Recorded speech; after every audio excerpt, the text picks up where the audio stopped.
Solar സമരത്തിൽ നിന്ന് CPM തലയൂരിയത് ഒത്തുതീർപ്പ് ചർച്ചയുടെ അടിസ്ഥാനത്തിലെന്ന് വെളിപ്പെടുത്തൽ. മലയാള മനോരമ ദിനപത്രം തിരുവനന്തപുരം മുൻ ബ്യൂറോ ചീഫായിരുന്ന ജോൺ മുണ്ടക്കയം സമകാലിക മലയാളം വാരികയിൽ എഴുതിയ സോളാർ സമരത്തിന്റെ കഥയിലാണ് ഈ വെളിപ്പെടുത്തൽ. രാജ്യസഭ MP ജോൺ ബ്രിട്ടാസ് വഴിയാണ് CPM ഒത്തുതീർപ്പിന് ശ്രമിച്ചതെന്ന് ലേഖനം പറയുന്നു. അതേസമയം ജോൺ മുണ്ടക്കയത്തെ തള്ളി ജോൺ ബ്രിട്ടാസ് രംഗത്തെത്തി.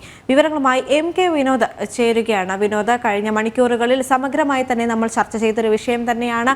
വളരെ പ്രധാനപ്പെട്ട അല്ലെങ്കിൽ രാഷ്ട്രീയ കേരളത്തിൽ തന്നെ വളരെ പ്രധാനപ്പെട്ടൊരു വെളിപ്പെടുത്തൽ തന്നെയാണ് ഇപ്പോൾ വന്നുകൊണ്ടിരിക്കുന്നത്. ഈ ഒരു സമയത്തിൽ ജോൺ ബ്രിട്ടാസ് ഈ ഒരു ആരോപണത്തെ പൂർണ്ണമായും തള്ളിക്കൊണ്ടൊരു പ്രസ്താവന അല്ലെങ്കിൽ പ്രതികരണത്തിലേക്ക് പോകുന്നൊരു സാഹചര്യവും ഉണ്ടായിരുന്നു. എന്താണ് വിശദാംശങ്ങൾ? ദേവിക, തീർച്ചയായും നമുക്കറിയാം, കേരളത്തെ തന്നെ പിടിച്ചുകുലുക്കിയ വലിയ സമര പരിപാടിയായിരുന്നു CPM 2013 നടത്തിയ സോളാർ സമരം. സെക്രട്ടേറിയറ്റ് വളഞ്ഞുകൊണ്ടുള്ള സമരമായിരുന്നു അന്ന് നടത്തിയത്. ആ സമരത്തിൽ നിന്നും CPM തന്നെ താല്പര്യമെടുത്തിട്ടാണ് ആ സമരം അവസാനിപ്പിച്ചത് എന്നുള്ള വലിയ വെളിപ്പെടുത്തൽ നടത്തിയിട്ടുള്ളത് മുതിർന്ന മാധ്യമപ്രവർത്തകനായിട്ടുള്ള ജോൺ മുണ്ടക്കയമാണ്. അദ്ദേഹം അക്കാലത്ത് ഈ സമരം നടക്കുന്ന സമയത്ത് ആ കാലഘട്ടത്തിൽ 2013 മലയാള മനോരമ ദിനപത്രം തിരുവനന്തപുരം ബ്യൂറോ ചീഫായിരുന്നു. അദ്ദേഹം പറയുന്നത് കൈരളി ചാനലിൻ്റെ MDയും നിലവിൽ ഇപ്പോൾ CPMൻ്റെ രാജ്യസഭ MPയുമായിട്ടുള്ള ജോൺ ബ്രിട്ടാസ് ആണ് ഈ സമരം അവസാനിപ്പിക്കാൻ CPMന് വേണ്ടി ഇടനില നിന്നത് എന്ന് അദ്ദേഹം സമകാലിക മലയാളത്തിൽ എഴുതിയ ലേഖനത്തിൽ പറയുന്നു. ജോൺ ബ്രിട്ടാസ് നേരിട്ട് വിളിച്ചത് ജോൺ മുണ്ടക്കയത്തെയാണ്. മുഖ്യമന്ത്രി ഉമ്മൻചാണ്ടിയുമായി ഇക്കാര്യം ഒന്ന് സംസാരിക്കണം എന്നുള്ള ആവശ്യപ്രകാരം CPMൻ്റെ ആവശ്യവുമായി ജോൺ മുണ്ടക്കയത്തെ വിളിച്ചത് ജോൺ ബ്രിട്ടാസ് ആണ്. ഈ സമരം എങ്ങനെയെങ്കിലും അവസാനിപ്പിക്കണ്ടേ എന്നുള്ള ചോദ്യത്തോടെയായിരുന്നു അദ്ദേഹം വിളിച്ചത്. പ്രധാനപ്പെട്ട CPMൻ്റെ ആവശ്യമെന്ന് പറയുന്നത് ജുഡീഷ്യൽ അന്വേഷണം മുഖ്യമന്ത്രി പ്രഖ്യാപിക്കണമെന്നുള്ളതായിരുന്നു. പക്ഷേ നേരത്തെ തന്നെ അക്കാര്യം ഉമ്മൻചാണ്ടി സർക്കാർ പ്രഖ്യാപിച്ചതാണ്. പക്ഷേ ഒന്നുകൂടി ഈ സമരത്തിൻ്റെ പശ്ചാത്തലത്തിൽ ജുഡീഷ്യൽ അന്വേഷണം ഒന്നുകൂടി പ്രഖ്യാപിക്കണം, ഇക്കാര്യം ഉമ്മൻചാണ്ടിയോട് പറയണമെന്ന ആവശ്യവുമായിട്ടാണ് ജോൺ മുണ്ടക്കയത്തെ വിളിച്ചത്.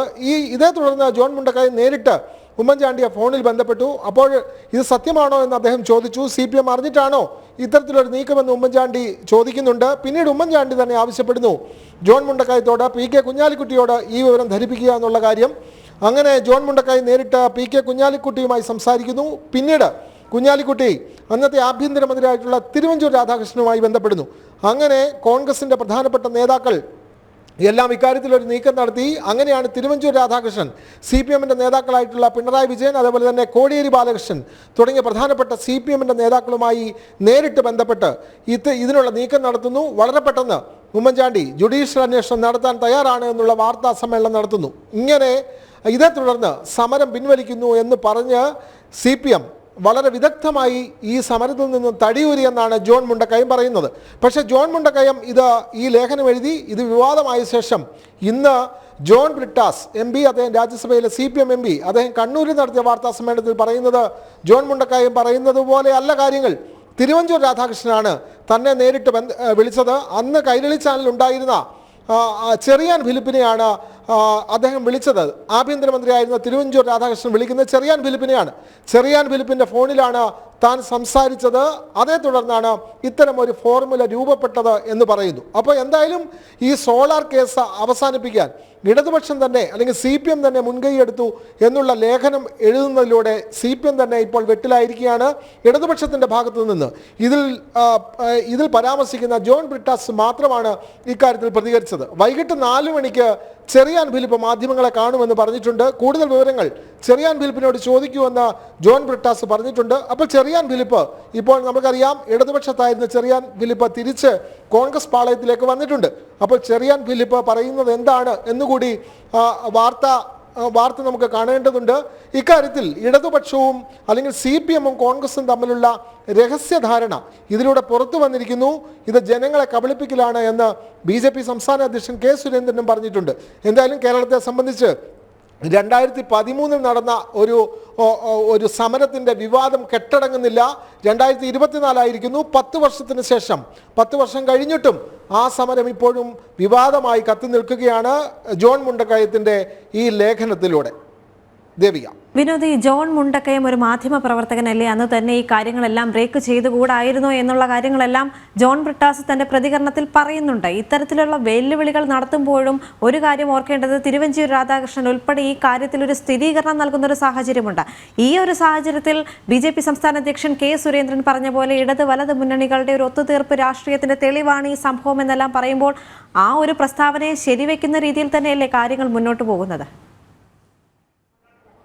തീർച്ചയായും ഈ സമരം ഒരു ഒത്തുതീർപ്പിന്റെ ഭാഗമായിട്ടാണ് പിൻവലിച്ചത് എന്ന് ഈ ജോൺ മുണ്ടക്കയത്തിന്റെ ലേഖനം വരുന്നതിന് മുമ്പ് തന്നെ, ഈ സമരം അവസാനിപ്പിച്ചപ്പോൾ തന്നെ അക്കാലത്ത് എല്ലാ വാർത്താ മാധ്യമങ്ങളും, നിഷ്പക്ഷമായി വാർത്തകൾ നൽകുന്ന മാധ്യമങ്ങളെല്ലാം അത് രേഖപ്പെടുത്തിയതാണ്. കാരണം വളരെ പെട്ടെന്ന് ഇത്തരത്തിൽ ഉമ്മൻചാണ്ടിയുടെ രാജിയല്ലാതെ ഈ സമരത്തിൽ നിന്ന് പിൻവലിയുന്ന പ്രശ്നമില്ല എന്ന് പറഞ്ഞാണ് CPM ഓരോ ദിവസവും ഓരോ ജില്ലകളിൽ നിന്നുള്ള ആളുകളെ കൊണ്ടുവന്ന് സെക്രട്ടേറിയറ്റ് വളയുന്ന വലിയ സമര പരിപാടി ആസൂത്രണം ചെയ്തത്. സമരം എന്ന് അവസാനിക്കുമെന്ന് പറയാതെ സെക്രട്ടേറിയറ്റ് വളയുന്ന ഒരു സമരമായിരുന്നു തുടങ്ങിയത്. പക്ഷേ CPM വളരെ പ്ലാൻ ചെയ്ത് നടത്തിയ സമരം. പക്ഷേ തിരുവനന്തപുരത്ത് ശക്തമായിട്ട് ഈ സമരത്തെ ചെറുക്കാനുള്ള നടപടികളുമായിട്ടാണ് UDF സർക്കാർ മുമ്പോട്ട് പോയത്. തിരുവനന്തപുരത്തെ മുഴുവൻ ശൗചാലയങ്ങളും അടച്ചുപൂട്ടിക്കൊണ്ട്, KSRTC അടക്കമുള്ള പൊതു ശൗചാലയങ്ങളെല്ലാം അടച്ചുപൂട്ടിക്കൊണ്ട് സമരക്കാരെ പ്രതിരോധത്തിലാക്കുന്ന കാര്യത്തിൽ ഉമ്മൻചാണ്ടി സർക്കാർ അന്ന് വിജയിക്കുകയാണ് ചെയ്തത്. അവർക്ക് പ്രാഥമിക കർമ്മങ്ങൾ നിർവഹിക്കാൻ പോലും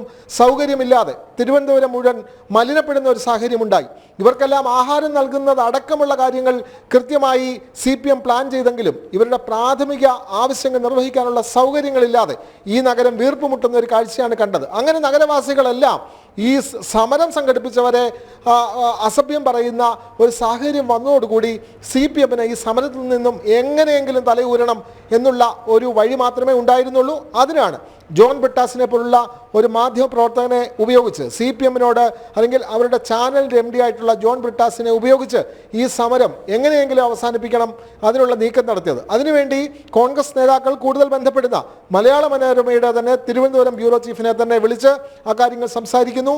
അദ്ദേഹം വഴി ഇടനില നിന്ന് ഉമ്മൻചാണ്ടിയിലേക്ക് എത്തിക്കുന്നു, കുഞ്ഞാലിക്കുട്ടിയിലേക്ക് ഈ കാര്യങ്ങൾ വരുന്നു. തിരുവഞ്ചൂർ ഇടപെട്ട് വളരെ പെട്ടെന്ന് സമരം അവസാനിപ്പിക്കുന്ന സാഹചര്യം. ഇതെല്ലാം പുറത്തു വന്നപ്പോഴാണ് ജോൺ ബ്രിട്ടാസ് പറയുന്നത്, അങ്ങനെയല്ല, തിരുവഞ്ചൂർ രാധാകൃഷ്ണനാണ് എന്നെ വിളിച്ചത് എന്ന് പറഞ്ഞ് ഒരു മറുപടി പറഞ്ഞ് രക്ഷപ്പെടുകയാണ്. പക്ഷേ ചെറിയാൻ ഫിലിപ്പ് കൂടി ഇക്കാര്യത്തിൽ പ്രതികരിക്കുമ്പോഴേ ഇക്കാര്യത്തിൻ്റെ യഥാർത്ഥ ഉള്ളുകളികൾ ജനങ്ങൾക്ക് മനസ്സിലാകുകയുള്ളൂ. ദേവിക. അതുതന്നെയാണ്, സോളാർ സമരത്തിൽ നിന്ന് CPM തലയൂരിയത് ഒത്തുതീർപ്പ് ചർച്ചയുടെ അടിസ്ഥാനത്തിലെന്ന വെളിപ്പെടുത്തലുണ്ടായിരിക്കുകയാണ്. മലയാള മനോരമ ദിനപത്രം തിരുവനന്തപുരം മുൻ ബ്യൂറോ ചീഫായിരുന്ന ജോൺ മുണ്ടക്കയം സമകാലിക മലയാളം വാരികയിൽ എഴുതിയ സോളാർ സമരത്തിന്റെ കഥയിലാണ് ഈ വെളിപ്പെടുത്തൽ. രാജ്യസഭ MP ജോൺ ബ്രിട്ടാസ് വഴിയാണ് CPM ഒത്തുതീർപ്പിന് ശ്രമിച്ചതെന്ന് ലേഖനത്തിൽ പറയുകയുണ്ടായി. അതേസമയം ജോൺ മുണ്ടക്കയത്തെ തള്ളി ജോൺ ബ്രിട്ടാസ് രംഗത്തെത്തുകയായിരുന്നു. വിവരങ്ങൾ നൽകുകയായിരുന്നു തിരുവനന്തപുരത്ത് നിന്ന് MK വിനോദ്.